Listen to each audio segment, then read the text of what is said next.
It's basically a very good thing that we have signed up to what's called the Hague Convention in terms of adopting children. However, it would appear that one of the consequences was one that wasn't anticipated, which is that remarkably few are taking place now since we so did. And the Irish Times journalist Rosita Boland wrote about the story some weeks ago on the number of post-Hague adoptions. It's a complex situation, so to talk about it and tell their own stories, I'm joined by Rosita Boland, the Irish Mail on Sunday writer Alison O'Reilly, and the author Abigail Riley, on what exactly has happened. If you could go back over the ground for me, Rosita, and explain what has happened. We were 17 years negotiating the Hague Convention. Well, it was 17 years before Ireland ratified the Hague Convention, and 3 weeks ago in the Irish Times I broke the story that there had been only 11 adoptions to people with post-Hague declarations. And what that means is... What do you mean by a declaration? What I mean by a declaration is that in order to adopt in Ireland, you engage on the process with the HSE. It takes a number of years. It's very lengthy. It's very thorough. You attend preparation classes. You have one-on-one assessments. The social workers interview guardians and referees, and it's very lengthy, very thorough, and it goes on for a very long time, and there's a lot of paperwork. How long did it go on for you? I started in 2006. I got my declaration in September 2011, which is 1 year That's after... 5 years. Yes, and it was 1 year after Ireland ratified the Hague Convention. So I'm now in the process more than 8 years, and the declaration lasts for 2 years, and you can apply for an extension of 1 year. So mine is up in September, and this weekend I'm sitting down with a stack of paperwork to start the process to go through to apply for another assessment and another declaration. It seems extraordinary. But tell me about the assessment. What are you assessed on? What's it like being assessed? Well, you're assessed for your suitability to adopt a child. And yeah, but how's that done, if you know what I mean? It's a very long process. First of all, you obviously have to submit lots of things like your medical records, your financial records. People have to write character references for you, and then you're invited in my case, I waited nearly 3 years to be called to the Dublin HSE group preparation classes, and they go on for a number of weeks. They're mandatory to attend. They're about 4 hours because every fortnight. I did this some years ago now. And what are you doing? Your social workers are explaining to you some of the challenges that you may face as an adopted parent, and it's a very, very long process. And I can tell you that of the 16 people in my group, there are only 4 of us left now. All the rest have dropped out because they just found it too daunting. And what I mean is by daunting, I mean what has happened, because we all would have received post-Hague declarations, and since there has only been 11 adoptions to people like me in the last 3.5 years, some people have just given up because they just can't take the emotional cost anymore. Right. It's the hope and hope dashed and all of that kind of thing. I come to the technical stuff about the Hague Convention in a minute. Now let me come to you, Alison. You went through it all. Now you were successful, but you're going again. Yes, I just finished my second assessment. So I was pre-Hague. I got my declaration in September 2010, just before... A declaration declares that you're suitable to be a parent. Yeah. And I've just finished my second assessment, so my report is being made for a second adoption. Yeah. And tell me about the first one. Well, the first one I applied in 2004 when I was 29, and I got TAM when I was 35. So that was how long and all? Nearly 6 years. I got him in May 2011, so I'll have him 3 years this year. Yeah. And how did that all come about? I just grew up with the idea that I was always going to adopt. It was something that I knew since I was a child. It was going to be part of my life no matter what. And so I... no matter what? No matter what, yeah. My children were going to come before having a partner. It was just something I always wanted to do. I grew up in a house where my parents were very open to, you know, if I had any friends who were in difficulty, they were allowed to stay over. My parents would have been very much like that and very open to that. Yeah. And I suppose... you know, there was always my father was always watching the documentaries about Africa, and I suppose I just grew up with a love for it. And in 1980, the Vietnamese boat people came to Drogheda. I'm from Drogheda, and one of the families, one of the girls was in my class, and I remember just thinking, I would love to have these people live with me. I couldn't understand it myself at that age, but it was just something I knew I would do. Right. When I grew up. So tell me how you got your declaration first time round, and then how did you get Tam? Tam is the name of your son. Tam, yeah. Well, I was in the system for nearly 5 years. It takes, as Rosita said, about a year of the assessments, and it's an investigation of your entire life, family, friends, everything that you've ever done is put into paper. And you already had a child of your own. Yes, I have a 12-year-old son, Calva, so I was a lone parent anyway, and I'd explained to him from the age of 3 this is what we were going to do. And I sent off my pack to Ethiopia because I had been to Ethiopia 3 or 4 times on holidays, and Vietnam would have been my original choice, but I chose Ethiopia having been there a couple of times. And I just got my pack in after talking to another woman who's from Raheny. She's not far from me, and she would have been quite helpful towards my own adoption because she'd adopted 2 children. And I just found that it was very transparent, Ethiopia, very easy to deal with. You don't deal with an agency, you have a facilitator. I paid €1,000 for legal fees, and that was it. And, you know, Ethiopia would be one of the very few countries that actually do give a damn about their kids and where they go. And you write post-placement reports until they're 18, do you? after you Right. have the child. And I went out, I sent my pack out to a facilitator who accepted me, and he dealt with the Irish Embassy out there, and they accepted me, and they were very hands-on, the Irish Embassy in Ethiopia.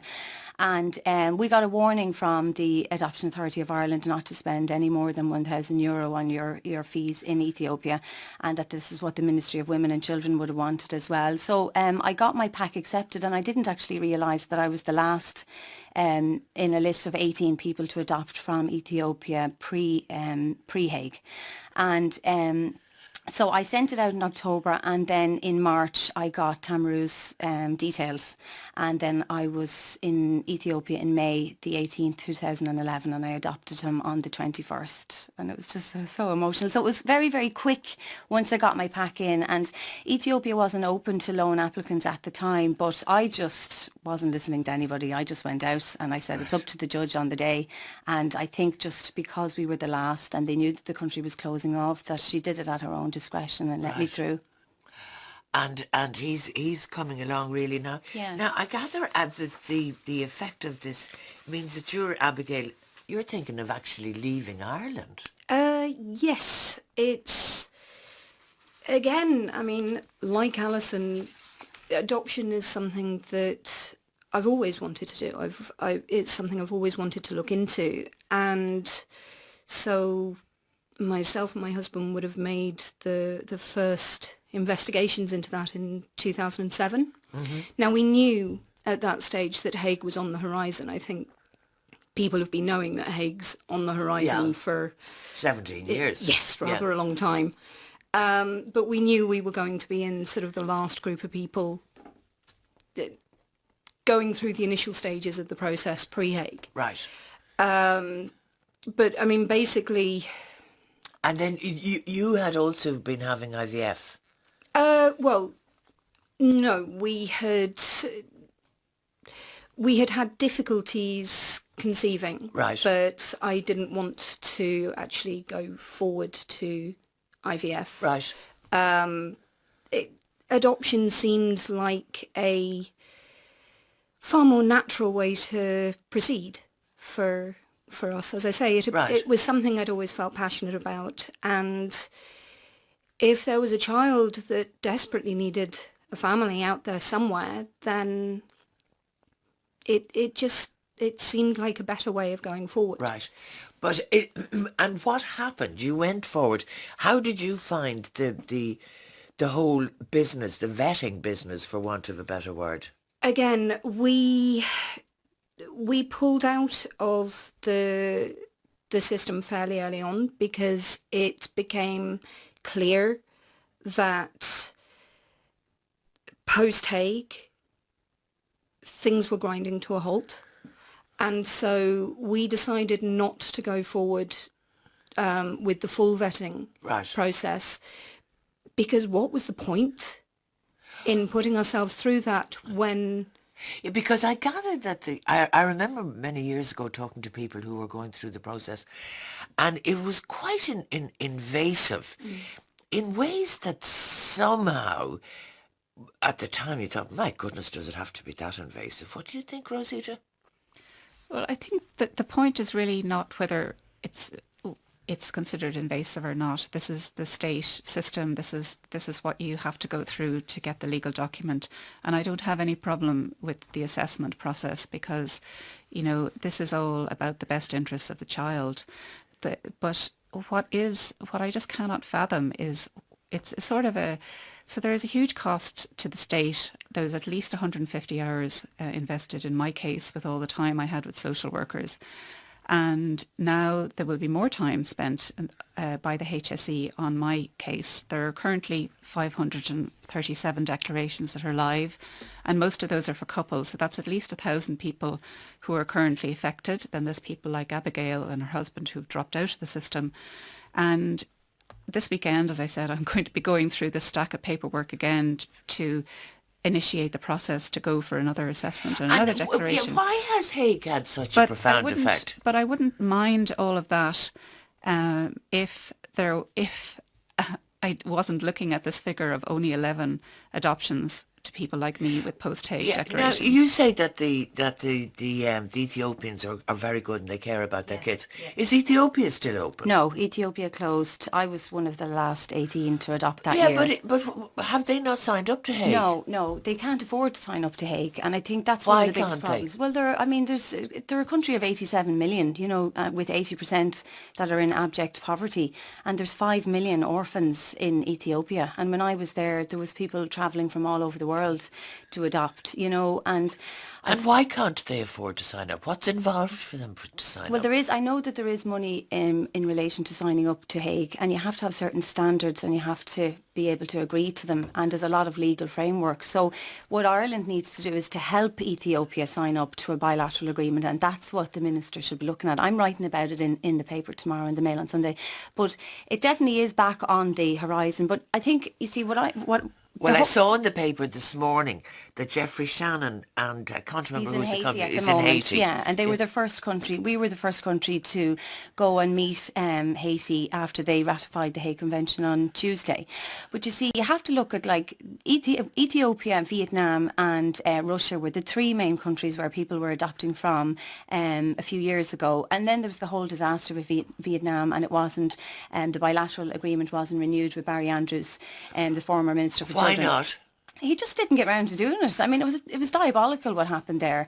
And so, the Minister Fitzgerald came into power and she had to try and sort that out. And Vietnam got reopened. And okay, it's very slow, but they are expecting declarations from Vietnam this year. And then Russia and Ethiopia closed off last year. And you see, I know that things could definitely be quicker. And I've no problem with the assessment process because you are dealing with children here. Yes. And I've written about illegal adoptions in Ireland now for the last few years. And you can look at the disasters of our own illegal adoptions here and people being left in trauma because it was just pushed through the system really fast. Yeah, but you the other thing I noticed is you paid $1,000. I saw costs of up to 10,000. That's agency fees. You see, I don't agree with the agencies at all. And under Hague, you have to have an agency in certain countries. And Ethiopia, I didn't have an agency. I had a facilitator. It's like a do-it-yourself adoption. You go out there and you know every step of the way. And like, for instance, if a child is abandoned, there has to be a police report to show that you searched for that parent for 2 to 3 months. Then you're moved up in the system and you're searched again for another 3 to 6 months. And it takes a very, very long time. And in the meantime, there's 5 million orphans in Ethiopia waiting to be adopted, and we should certainly absolutely have Ethiopia again, because I just feel that it was so transparent. They really do care about their kids. Right. You know, as I said, I'm doing post-placement reports now till Tam is 18, and that's very important to show, you know, how your child is doing Right. as a result of Do being you adopted. know where his mother is, or did... I've no birth history No, at all. no. I've no birth history Right. at all. But I think for all their faults and failings, the HSE do a very good inter-country adoption course. Right. And I felt adequately prepared because I had difficulties with Tam, you know. And that's another thing. There's no post-adoptive services. I mean, there's very few post-adoptive services. My son suffered with chronic night terrors when he came back, and they're quite frightened, you know. People have this idea that... Well, you're- I presume for a little child. Well, mind you, Well, what it's a age was shock. he? He was 13 months, but I mean, that's all he knew. People think you're brilliant for going out there to adopt, and that's not how I see it at all. As far as I'm concerned, I'm lucky to have him, you Yeah, know. but I presume at 13 months, he might never have seen a white face. in Never his- saw white. He was afraid of the wind. He was afraid of the Hoover. He was afraid of dogs. You know, he didn't sleep for a year and a half with night terrors. And, you know, you really do have to consider the best interests of the Right. child. Okay, let me go to somebody else who is from Wicklow. And you started along this journey 7 years ago, Beth. Hi, how are How you? are Yes, you? that's right. My story mirrors your guests. We would have started, again, we applied to adopt in 2007. At that time, there was a very high interest in international adoption. So we filled out all the paperwork and we waited and waited, again, to be called to the preparation course that your other guests have spoken about. Yeah? Our paperwork is now currently out of date. So we spent 7 years, compiling financial reports. Again, our referees being interviewed. We had, substantial interviews with our own social worker, And why does it have to be redone if you're the same person that was done in the first place? I really don't know is the answer. Now our circumstances have changed, and that's absolutely fine. I have, no problem with having to be reassessed and, Because chatting- you in the meantime, you gave IVF one more shot. You had done it We how did. many times? We currently we did it 6 times, and I have a gorgeous little girl lying on my lap here. Right. Well, I can understand if your circumstances have changed. I'd have to Yeah. double check. And that's, listen, again, and I'll mirror yet again what the other guests have said. The assessment process, I have no problem with it, I think, and I know our social worker did a fantastic job with us. And I commend the process from the HSE. It's just when you receive your declaration. Currently, we had sent our pack to Bulgaria, which was a Hague compliant country. They were sending their children out for adoption. We were on the waiting list in Bulgaria for 3 years, along with a couple of hundred other applicants. Right. We have pulled out of Bulgaria. Why? Because there has been, I think, 1, possibly 2 adoptions finalised from Bulgaria in the last 4 years. Right. Okay. So in other words, you're dealing with a no-win situation. Just 2 things I want to say. One of the things that really surprised me was that the biggest number of adoptions was with the US. I thought that was quite extraordinary. I don't know why I thought it was extraordinary, but I thought it was extraordinary. I think what's happening with America at the moment, and I think where they're different, a lot of the other countries are different, we have written the Hague Convention into our law, whereas some other countries have, signed up to the Hague Convention and are using it as a best practice. Yeah. Rather than a Part of the law. Part of the law. Yeah. In And I mean, America, they, just very briefly, because I'm going to have to leave it here for the moment, but what is the Hague Convention? It was devised and designed to protect the interests of the child. What is it that's so awful about it? it's red tape, it's political correctness, it's, all of the above. Right. On paper, it is a fantastic piece of legislation because it strives to stop child trafficking. However, in practice, it has not worked, certainly not worked here in Ireland. As Rosita said, there are currently almost 1,000 families waiting to adopt. Right. That means that there's 1,000 children out there with no parents. Yeah, and I mean, the thing about it is the needs of the kids are so great, kind of worldwide, and the needs of the parents too, because it means so much to somebody to have their own family. Anyway, we're going to have to leave it there, folks. My thanks to Alison O'Reilly, Rosita Boland, Abigail Riley, and on the phone, Beth Merriman, and good luck with it. Good luck with it.